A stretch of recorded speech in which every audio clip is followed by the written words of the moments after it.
UNSC में Israeli दूत Danny Danon ने कतर में इजरायली हमलों को जायज ठहराते हुए कहा, पश्चिमी देशों ने खुद आतंक के खिलाफ विदेशी धरती पर कार्रवाई की है, लेकिन हम पर सवाल उठा रहे हैं। जब पाकिस्तान में लादेन को मारा गया तब किसी ने सवाल नहीं पूछा। फ्रांस ने माली, चाड और मॉरिटानिया में आतंकियों के खिलाफ कार्रवाई की। ब्रिटेन ने इराक और सीरिया में आईएस के खिलाफ हवाई हमले किए थे। क्या तब दुनिया ने उनकी निंदा की थी? यूपी सरकार ने पीएम आवास योजना शहरी 2.0 के लिए 2025-26 में 735.94 करोड़ रुपए स्वीकृत किए, जिसमें केंद्र और राज्य सरकार का अंश शामिल है। प्रत्येक आवास की geo tagging, photo video recording अनिवार्य है। निर्माण में राष्ट्रीय भवन संहिता और आपदा प्रतिरोधी मानकों का पालन जरूरी है। धन के दुरुपयोग पर पूरी राशि ब्याज सहित लौटानी होगी।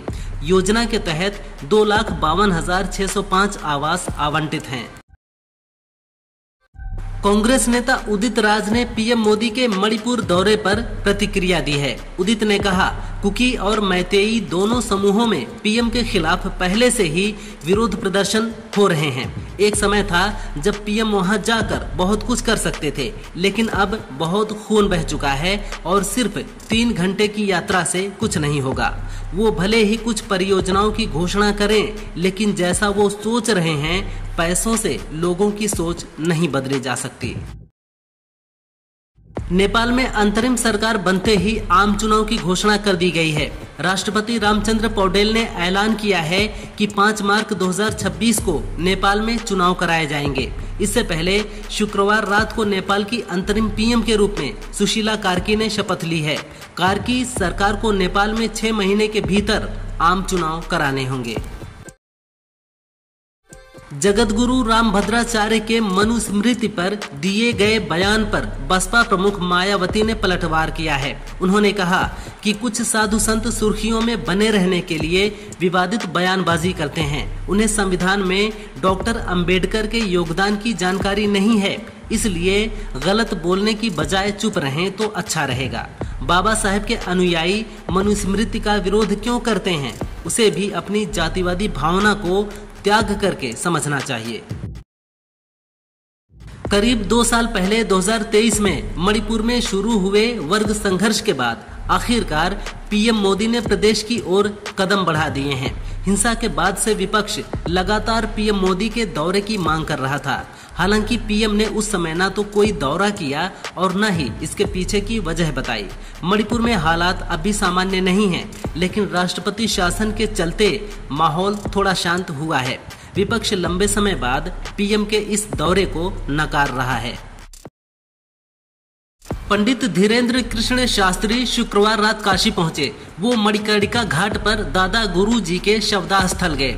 सतुआ बाबा आश्रम में रात बिताई और ध्यान लगाया। शास्त्री जी ने राजनेताओं के भगवा धारण पर कहा, जब चोर उचक्के मर्डरर राजनेता हो सकते हैं तो भगवाधारी क्यों नहीं? योगी बाबा भगवाधारी हैं, बहुत अच्छे हैं। मैं समर्थन करता हूं, किसी को दिक्कत हो तो मेरी हवेली पर आ जाए। पूर्व बीजेपी सांसद मेनका गांधी ने 4 धाम यात्रा के दौरान घोड़े खच्चरों पर होने वाली क्रूरता को लेकर सवाल उठाए हैं। उन्होंने कहा कि पिछले साल केवल हेमकुंड साहिब से 700 जानवर नीचे गिर गए थे। आपने ऊपर तक कंक्रीट बिछा दिया है। जिन जगहों पर घास के मैदान थे, फूल थे और वहां स्वर्ग जैसा एहसास होता था, अब जब हम वहां जाते हैं तो हमारा दिल टूट जाता है। ऐसे भगवान धामों में कैसे रहेंगे? वो भी यहाँ से चले गए। एमपी एमएलए को दुखी करने वाले अफसरों पर सख्त एक्शन होगा। यूपी सरकार ने जनप्रतिनिधियों के पत्र का जवाब न देने वाले अधिकारियों पर अब कठोर कार्रवाई का निर्णय लिया है। इस संबंध में संसदीय कार्य विभाग ने प्रमुख सचिव जेपी सिंह द्वितीय ने सभी अपर प्रमुख सचिवों, डीएम व कमिश्नरों को पत्र भेजा है। अब हर सरकारी दफ्तर में एक जनप्रतिनिधि पत्राचार रजिस्टर रखने का फैसला लिया गया है। पूर्व केंद्रीय गृह राज्य मंत्री अजय मिश्रा टेनी ने लखीमपुर खीरी में बाढ़ की स्थिति को लेकर जल शक्ति मंत्री स्वतंत्र देव सिंह के बयान पर तंज कसा है। उन्होंने कहा कि बाढ़ न होने का दावा करने वाले मंत्री जी को बाढ़ दिखाई ही नहीं दे रही, जबकि बाढ़ से प्रभावित लोग राहत सामग्री का इंतजार कर रहे हैं। मंत्री जी को सोच समझकर बोलना चाहिए, क्योंकि बाढ़ की स्थिति स्पष्ट है और राहत कार्य इसका प्रमाण है। यूपी को मिनी पाकिस्तान बताने वाले जगत गुरु रामभद्राचार्य के बयान पर सपा नेता एसटी हसन ने प्रतिक्रिया दी है।